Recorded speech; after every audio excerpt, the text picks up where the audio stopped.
Conocimiento de la vida eterna. De eso vamos a hablar, de el conocimiento de la vida eterna. Para que luego examinemos este versículo 13 del 5 de Primera de Juan, hagamos siempre una pequeña introducción con respecto a lo que ya últimamente hemos estado hablando.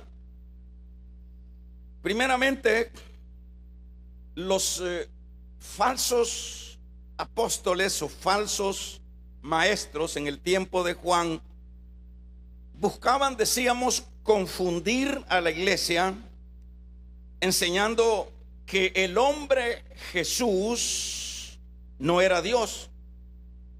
Y esto lo decían porque ellos no podían concebir que un ser humano de carne y hueso pudiera ser Dios.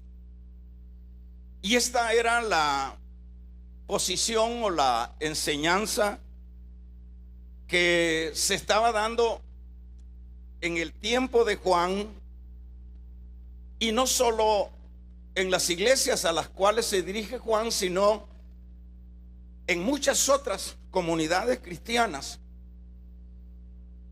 Hemos dicho que esto de lo falso siempre ha sido un cáncer, siempre ha sido un asunto por el cual el enemigo siempre ha buscado confundir a la iglesia del Señor. Y en este particular podemos tener una idea de estas enseñanzas que deambulaban en este tiempo y que enseñaban que Jesús, hombre, no era Dios.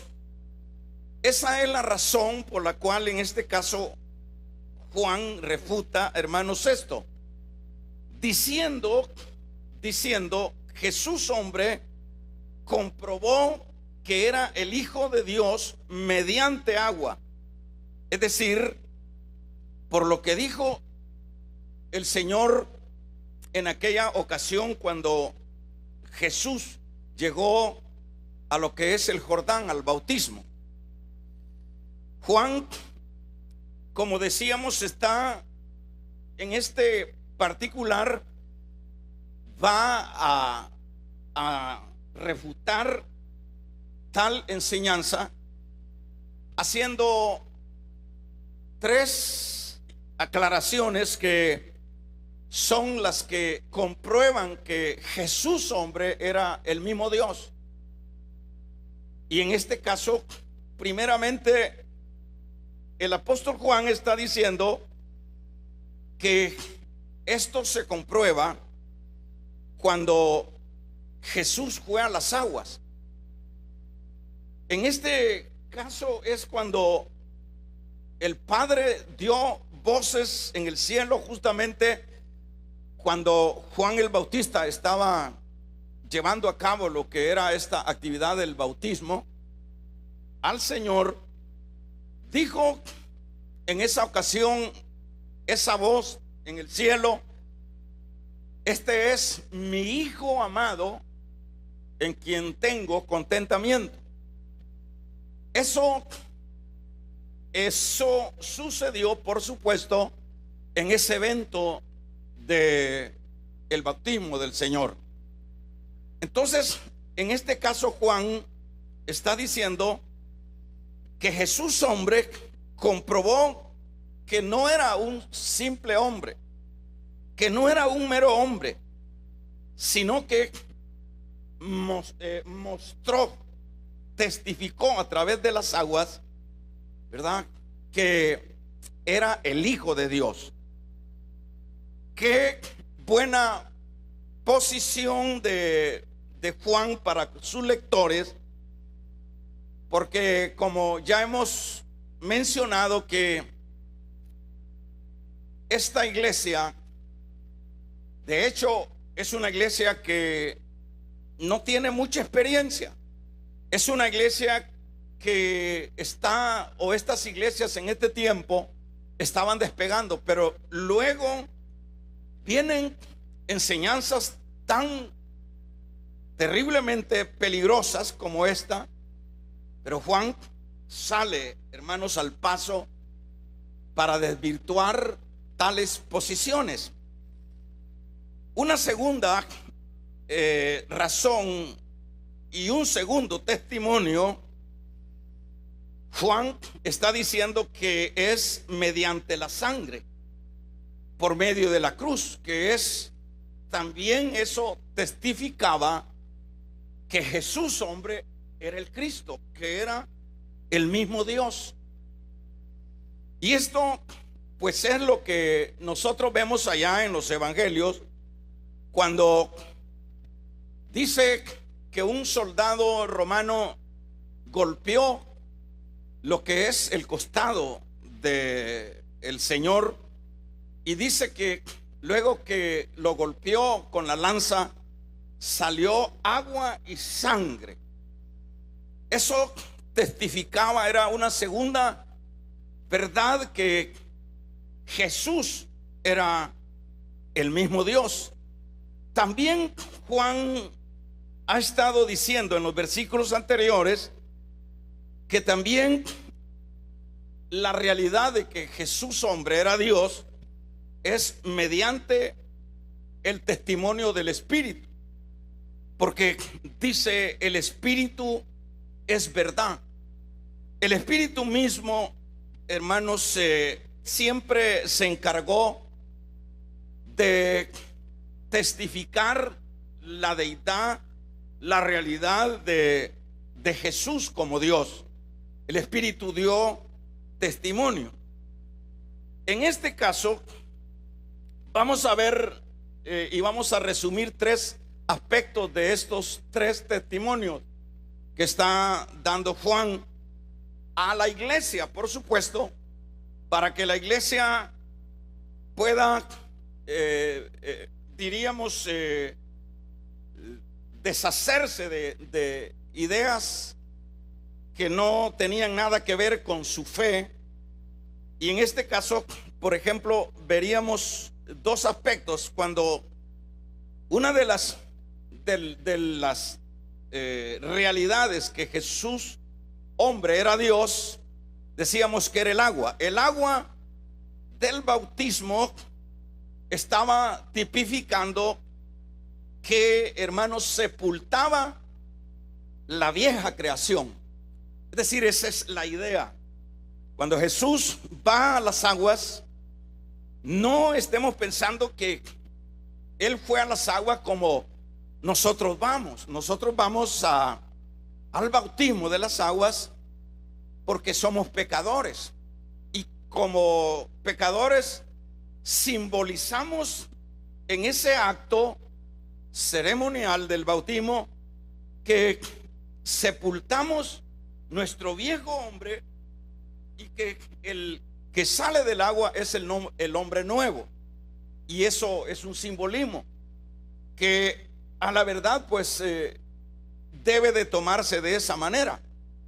Por eso es que es siempre el verdadero creyente no puede estarle dando vueltas al asunto del bautismo. Por eso es que el verdadero creyente no está esperando que lo conquiste el pastor para bautizarlo. El verdadero creyente siempre va a tener una identificación con su conversión a través del simbolismo del bautismo en el Espíritu, en agua.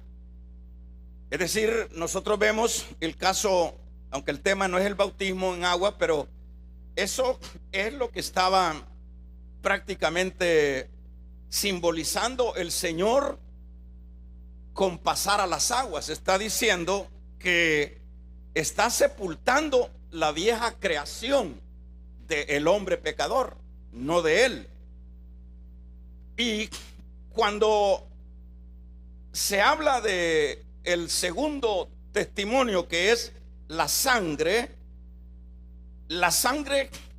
está diciendo, cuando Juan menciona que esos tres son los que dan testimonios, ¿verdad? La sangre está diciendo que es el que redime al hombre de su pecado. La sangre, la Biblia dice, el escritor a los Hebreos, que sin sangre no hay remisión de pecado. Entonces, eso es también lo que indica la sangre. Así como el agua indica, o el Señor al llegar al agua estaba indicando que estaba sepultando la vieja creación pecaminosa de los hombres, también a través de la sangre el Señor está manifestando que hay redención a través de su sangre, porque sin sangre no hay remisión de pecado. El pecado es tan terrible que no hay ningún remedio, no hay ningún antídoto, no hay ningún jabón, no hay nada en esta tierra que lo pudiera disipar, que lo pudiera limpiar. Era necesario el sacrificio de Cristo. Y eso es también. Y en el caso, por ejemplo, de lo que habla que el tercer testigo es el Espíritu de verdad. El Espíritu de verdad, hermanos, hace germinar lo que Dios ha redimido. La creación del hombre sepultada, limpia por medio de la sangre, y el Espíritu hace germinar a esa vieja y luego nueva creación. Estos tres testimonios, hermanos, son los que dan el testimonio, dice Juan, que Jesús hombre es Dios. Es importante. Y en este caso es un testimonio mayor que el testimonio de los hombres, ¿verdad? En el sentido, está diciendo Juan que es un testimonio mayor que el testimonio de los hombres, en el sentido que nosotros dentro de la sociedad nos desenvolvemos, nos desarrollamos a través de contratos, o si no de contratos, a través de palabras, y creemos a esos contratos, y creemos a esos testimonios, y creemos a esas palabras humanas. Ahora, cuando son tres los que están dando testimonio, este testimonio es mayor que el testimonio, o la confianza más bien, que uno pudiera tener con respecto a los contratos, a la palabra, a las promesas que muchas veces nosotros como seres humanos nos hacemos, y uno cree. Uno dice, usted pone sus recursos económicos en el banco, usted cree, hay un testimonio que el banco le asegura que no va a tener problemas. Usted, cualquier asunto comercial, en ese sentido es que Juan está diciendo en los versículos anteriores que este testimonio, es decir, vamos a ver, de el agua, de la sangre y del Espíritu, son mayores que el testimonio humano. Es lo que corrobora que Jesús es el Salvador. En el verso 10 dice de este capítulo 5: el que cree en el Hijo de Dios acepta este testimonio. Eso lo resumimos. El que cree que es Jesús, el Hijo de Dios, este es hijo. Y el trasfondo, como decíamos, que en este particular es el que hay una línea de falsos que no creían en este testimonio, que decían, como he venido repitiendo, que no podía ser, no podían aceptar a un hombre como un hombre divino. Pero claro que Jesús, hermanos, no había otra manera como poder rescatar al ser humano de la condición en la que nosotros estábamos. Porque no había otra manera, como decía hace un momento, porque el pecado es una mancha que no hay forma como pueda el hombre sobrevivir de ello. Bueno, a tal grado que dice que con lo que premia el pecado a los hombres es con la muerte. Y ese sería el final de todos los hombres. Pero Dios, dentro de su amor, dice Juan 3:16, que todos lo conocemos, Él quiso dar a su Hijo para que los hombres se salvaran. Pero decíamos anteriormente que la única manera era que ese Dios esencia, porque hay que aclarar, muchas veces nosotros pensamos que Dios tiene ojos, que Dios tiene manos, que Dios tiene pies, que es una persona igual que nosotros. Pero Dios es esencia, Dios es espíritu, eso es un mundo espiritual, es algo que no es tangible como sería el caso nuestro. En esa situación se encuentra Dios. ¿Y qué es lo que hace Dios para poder rescatarnos a nosotros?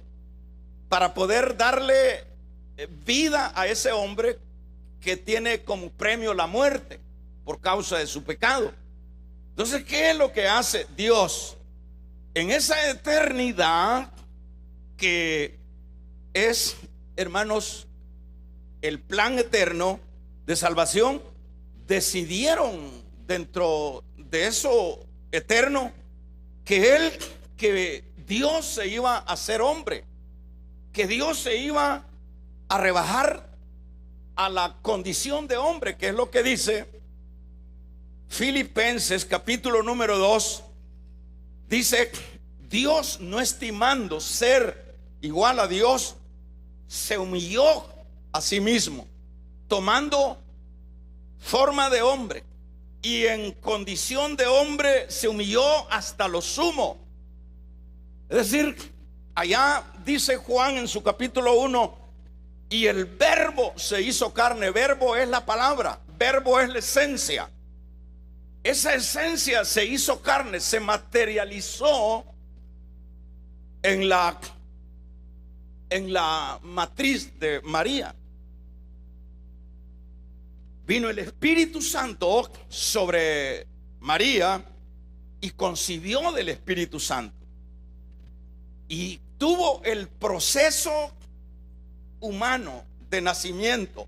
Se gestó, llevó las primeras semanas en su gestación, las tantas otras semanas, los tantos meses, hasta llegar al nacimiento, comúnmente de 9 meses. El ser del cielo, ¿está conmigo, iglesia? Esa esencia, hermanos, divina, se gestó y se llevó a cabo la persona, o el Dios hecho persona. Es increíble a lo que el Señor llegó con tal de rescatar la vida del hombre en su condición de pecado. Y ahí ese ser tremendamente, el verbo se hizo carne y habitó entre nosotros.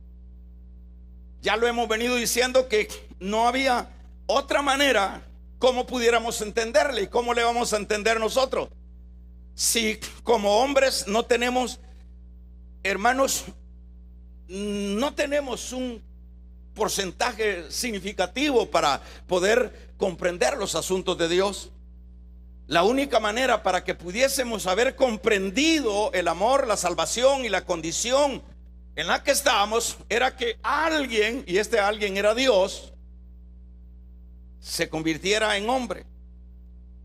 Y como hombre, entonces aparece Él en su ministerio hablándonos del reino de Dios. ¿Qué sabía el hombre en la condición que estábamos del reino de Dios? ¿Qué sabíamos de la condenación eterna? Todos íbamos como el buey al matadero. Vamos a regalarle ofrenda de palmas al Dios de la gloria. Todos íbamos sin Dios y sin esperanza.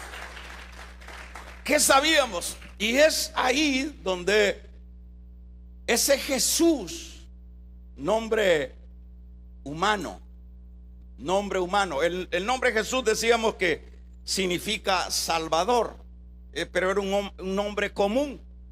En el ámbito judío israelita, el nombre Jesús es totalmente y era común.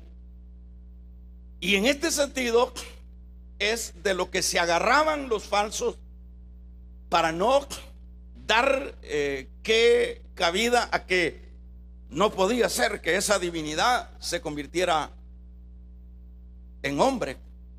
Pero claro que Jesús no es que sean dos personas, es la naturaleza divina fusionada, hermanos, en el ser humano. Porque de esa manera es como nosotros entonces hemos entendido.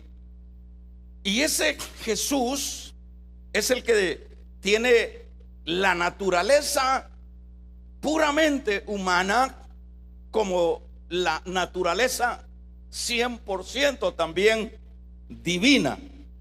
Entonces, como decíamos en el verso número 10, dice Juan: el que cree en el Hijo acepta este testimonio. Los falsos no lo aceptaban. El que tiene al Hijo tiene la vida. O sea que son situaciones bastante entendibles que Juan está diciéndole a sus lectores que, bueno, el que cree este testimonio, eso es lo que dice: el que cree en el Hijo de Dios tiene el testimonio. ¿El testimonio de quién? Del agua, del agua, de la sangre y del Espíritu. Tiene este testimonio. Y el que tiene al Hijo tiene la vida. En el versículo número 13, que es el que estábamos leyendo, luego Juan ha dejado esto bien claro. Y qué bueno que Juan lo ha dejado bien claro, por el hecho de que siempre, hermanos, cuando alguien le interesa, cuando alguien ama, cuando alguien no permitirá, como en este caso de los apóstoles, no permitirán el engaño sobre sus elegidos, sobre la iglesia. Esto es importante porque, por ejemplo, acá Juan ha dejado claro que el hombre Jesús es Dios y es Salvador. O sea que esto, para los lectores, para los oyentes, para los destinatarios de esta carta, de hecho, era un gran alivio, era una gran satisfacción, porque ya lo hemos mencionado que cuando a uno le van aclarando las cosas, aquello confuso, aquello que ya uno lo llevó a estar en duda, y que el otro, como en este caso el apóstol Juan, se ha dado la tarea de trabajar, porque esta carta, desde el capítulo número 1, el trasfondo de esta carta es para refutar todas las falsas enseñanzas de estas líneas, hermanos, heréticas. Ese es el trasfondo de esta carta. Pero como decíamos, luego de que Juan ha aclarado que Jesús hombre es el Dios Salvador, es un gran alivio para sus lectores. Es una gran satisfacción, porque imagínense, hermano, pongamos algunos ejemplos. En el caso de los testigos contra Jehová, digamos algo. Imaginémonos nosotros en el engaño que esta gente está, los mormones, en el engaño que esta gente está. Es un engaño terrible, terrible, porque todas estas sectas ya hemos dicho que son derivaciones del gnosticismo. Es decir, hay un montón de ramas del gnosticismo que, por lo menos para mencionar algunas, estas son una de ellas. Pero qué terrible engaño. Mire lo que es realmente lo peligroso de lo falso.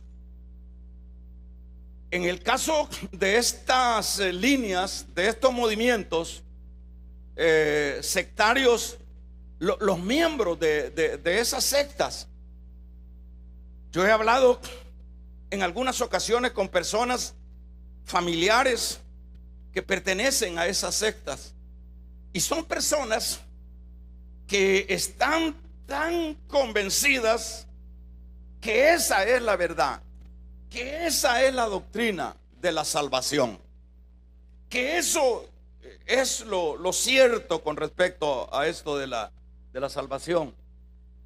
Y cuando uno puede ver el engaño en el que están, realmente es doloroso, es triste.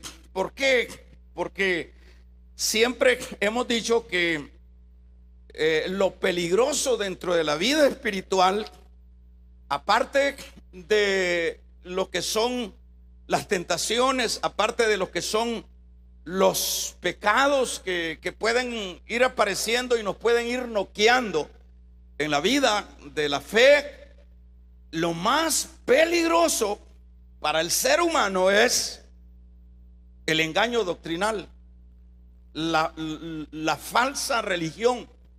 Eso es lo más peligroso, porque cuando la persona se aferra a aquello, no, si la institución nuestra, dice la persona, o dicen las personas, es la institución más letrada, es la institución más entendida, es la institución de mayor conocimiento, y por lo tanto ellos dicen la verdad y le creen a ese supuesto conocimiento. Por ejemplo, esta secta que acabo de mencionar, estos nunca le van a aceptar que Cristo o que Jesús es deidad, que Jesús es Dios. Ellos lo ven como una creación, y lo ven así de sencillo, como que Jesús es creado, y lo toman siempre textos de la palabra, porque de la palabra misma se abastecen, como por ejemplo el decir que Jesús nació, que Jesús fue hombre y que nació de una mujer, y que eso indica que Jesús es algo que no es divino ni es eterno.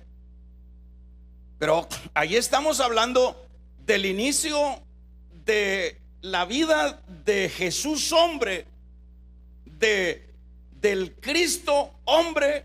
Estamos hablando de ese inicio, porque antes de que Jesús o Dios se convirtiera en hombre, hermanos, antes era Dios. Él no tiene fin de días, Él es Dios eternamente. Pero estas personas enseñan tales herejías, y las personas dicen, esta es la verdad, esta es la verdad. Imagine, por eso decíamos que una de las cosas peligrosísimas de la vida espiritual es el engaño religioso. Es el engaño que a nosotros, o que nosotros nos dejemos impresionar. Aquí no se trata de que nos impresione ningún pico de oro. Aquí no se trata de que nos impresione ninguna institución, ninguna persona que, hermanos, tenga argumentos significativos. Aquí nosotros siempre, para guardarnos de lo que es el peligro de lo falso, nosotros tenemos que siempre acudir a la palabra de Dios. ¿Cuál es este manual? Este manual es la brújula. En este manual encontramos nosotros todo las indicaciones del camino que lleva para el cielo.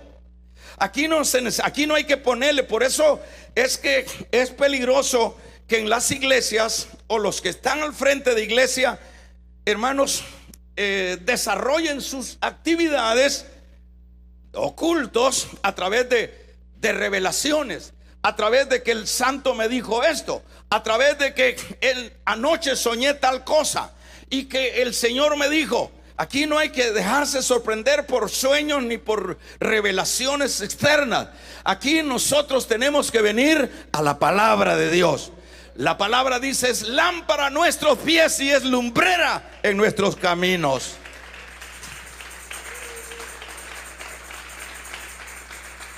Aquí no se trata que venga el hermano Luis Salas y diga: en la noche yo soñé y el Señor me dijo que ya no son 3 las divinas personas, que son 4.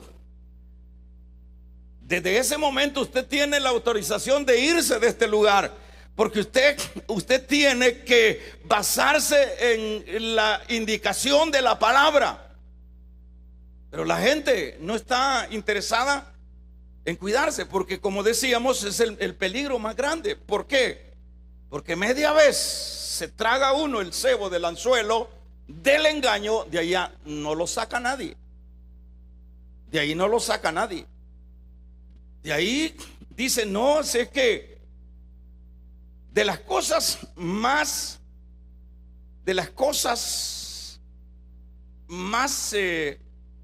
serias, hermanos, dentro de la vida humana y dentro de la iglesia, es el mantenerse en el lineamiento de la palabra. De las cosas más importantes deben de ser esa, porque cuando ya nosotros, por ejemplo, ya decir, bueno, necesitamos algo nuevo, es que no hay nada nuevo, ya todo está aquí.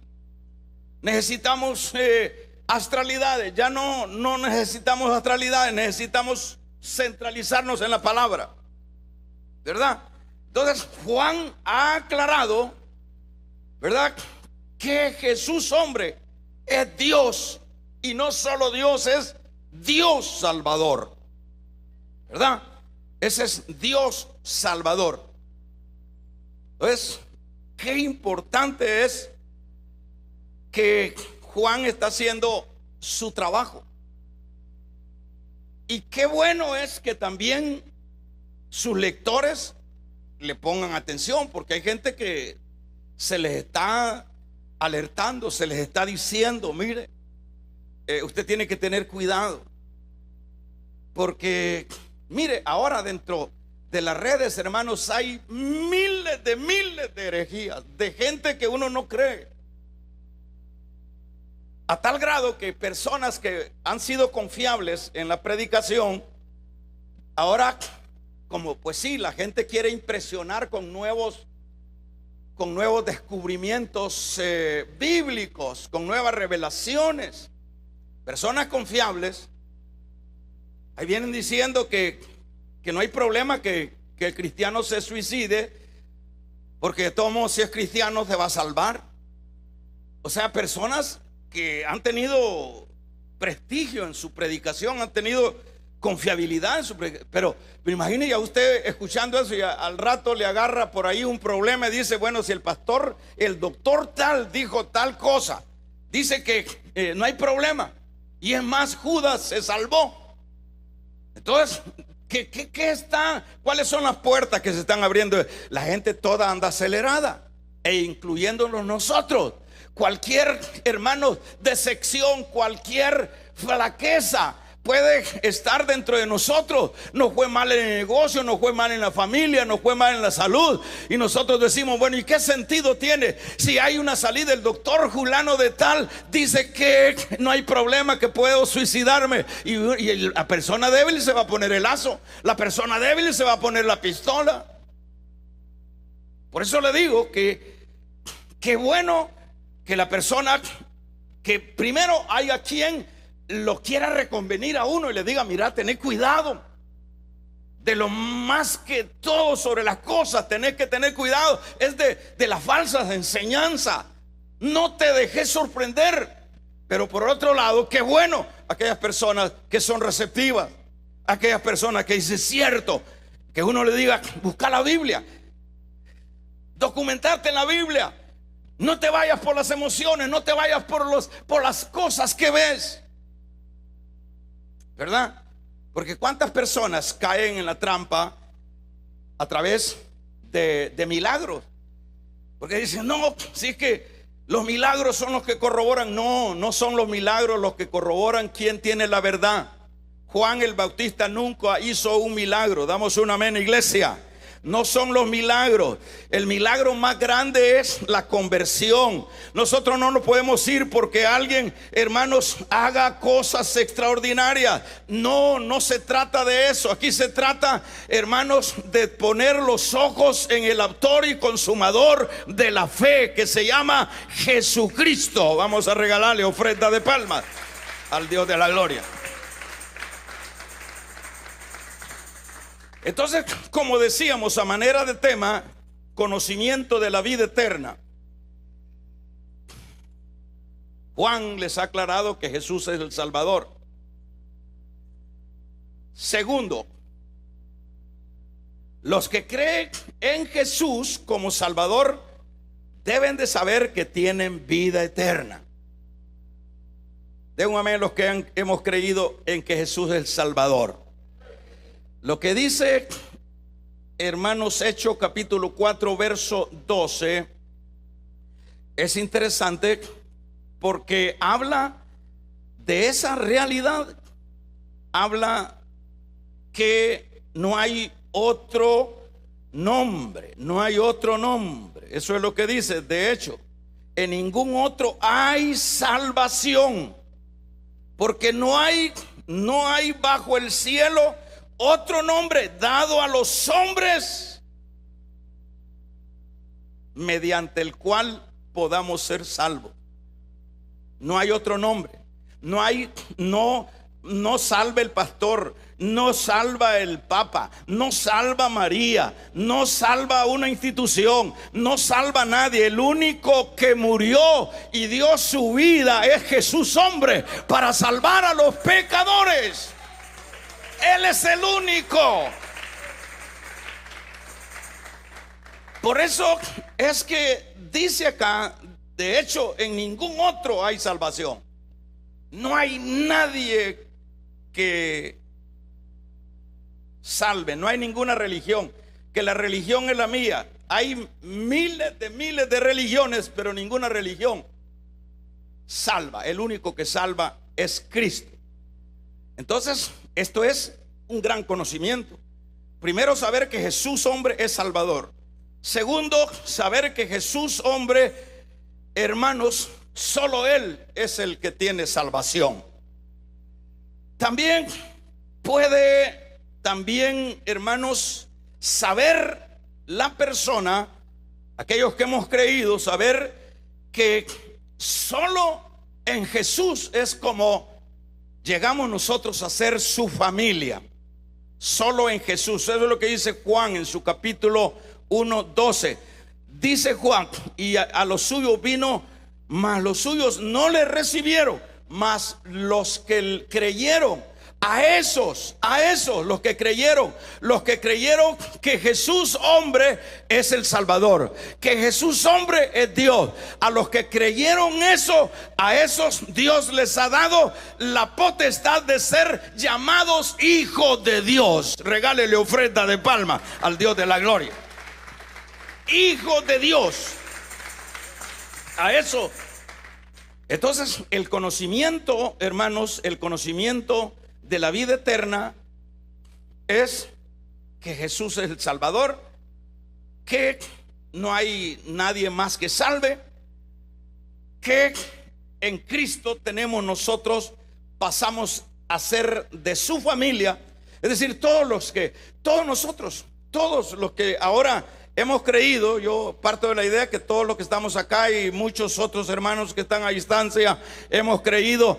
Nosotros no teníamos entidad, nosotros éramos don Juan, nosotros éramos don por gusto, nosotros éramos, hermanos, la polilla del mundo, llaga podrida de la planta de los pies hasta la coronilla de la cabeza. Nosotros eso éramos, pero dice la Biblia que lo peor del mundo escogió Dios. Eso peor, ahora nosotros, hermanos, ahora eso peor, ahora somos nosotros la familia de Dios. Ahora le pertenecemos a la familia de Dios. No hay familia en esta tierra, no hay familia, hermanos, no hay estatus que pueda compararse a nosotros. ¿Por qué? Porque, hermanos, aparte de nuestros padres biológicos, nosotros tenemos al Padre de los cielos, que es el Padre de nosotros.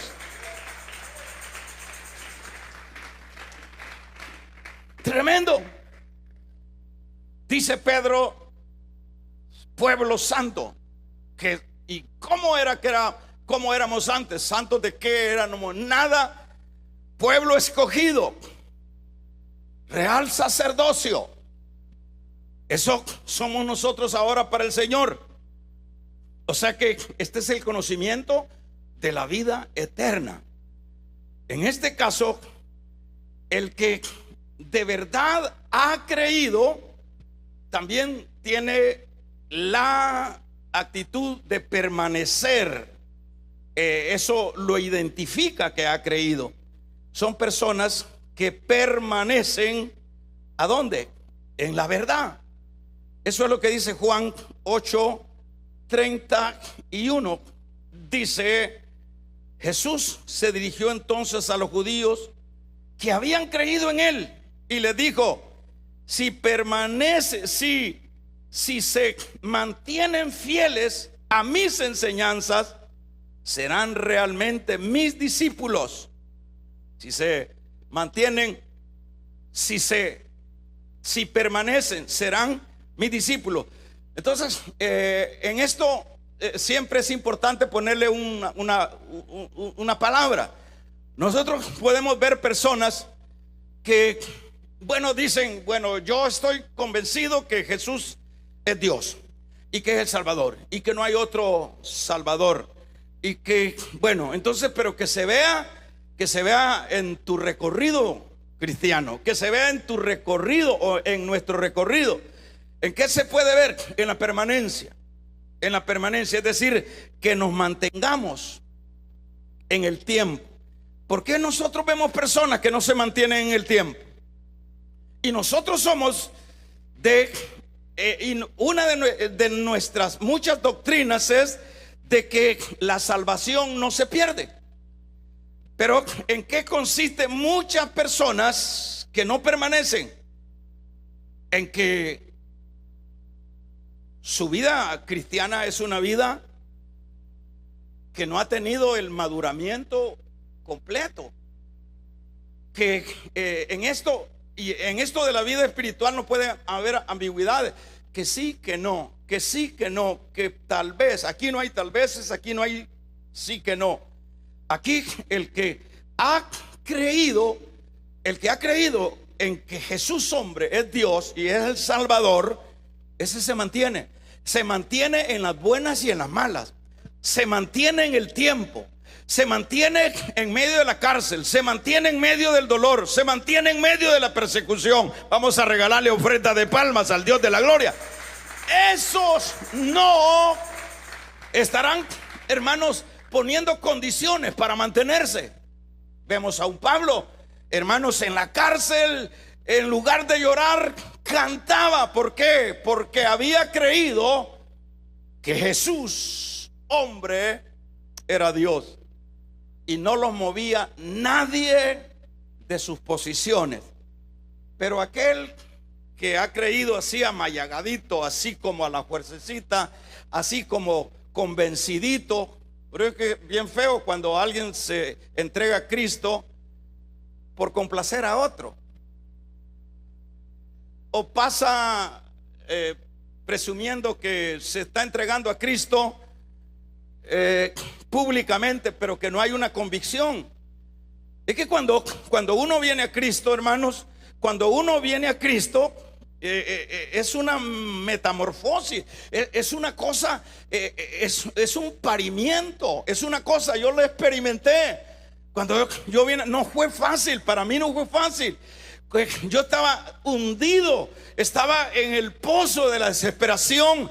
Pero cuando vine a Cristo, hermanos, yo lo que le había dicho al Señor era: Señor, yo no quiero andar cayéndome, yo no quiero ser de esos creyentes que se levantan, que caen. No, ayúdame, hermanos. Y no era fácil, no era fácil. Cuando yo vengo a Cristo, tuve, hermanos, que enfrentar gigantes, tuve que enfrentarme con yo mismo, tuve que enfrentarme con tentaciones, y me agarraba de Cristo, y me he agarrado de Cristo, y ha pasado el tiempo. No ha sido fácil. A un creyente, hermanos, que ha creído que Jesús hombre es Dios y que es el Salvador, no le va a ser fácil. Van a tener dardos, van a tener gigantes que lo van a querer destruir. Pero es más poderoso el que está con nosotros que el que está fuera de nosotros.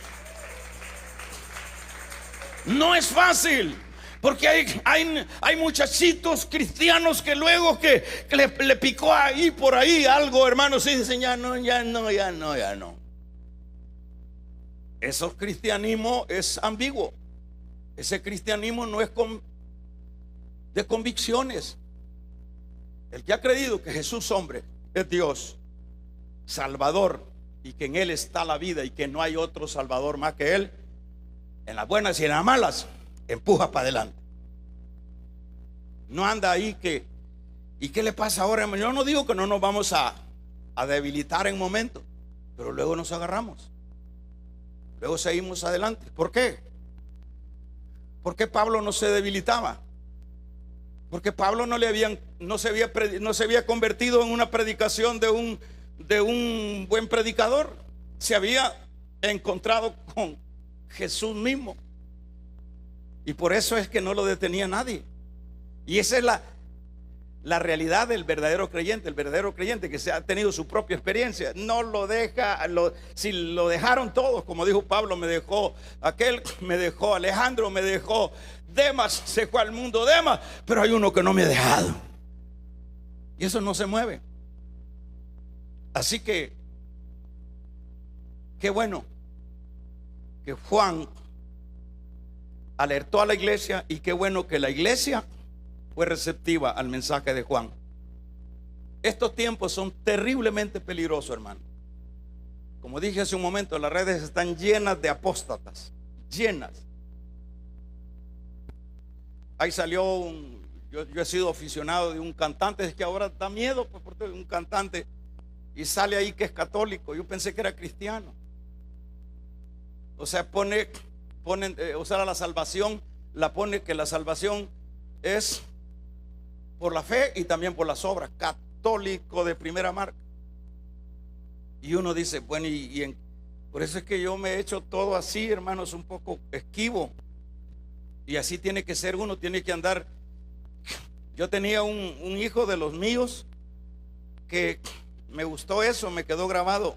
Cuando íbamos así pequeño, me decía, echaba yo al carro a los hermanos, y me decía: papi, y a ese le puedo decir hermano.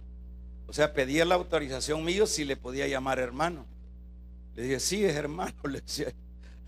Y así tenemos que hacer. O sea, no es que vamos a andar y vos sos hermano, ¿verdad? No. No es que vamos a andar así, ¿verdad? Como el asunto es que tenemos que cuidarnos. El asunto es que tanto en la red, porque ahora la gente ya en la iglesia viene: ahora me alimento en las redes, dice, ¿verdad? Ahora ya no pago pasaje, ahora está tan moderno todo que las redes me alimentan. Pero ¿cuál es lo que está comiendo? Si gente que yo he depositado oírlos sus mensajes, y luego salen con cosas extrañas, digo yo: Dios mío, ¿cómo estamos? Así es que el que tenga oídos, oiga. Vamos a regalarle ofrenda de palmas al Dios de la gloria. Vamos a ponernos de pie.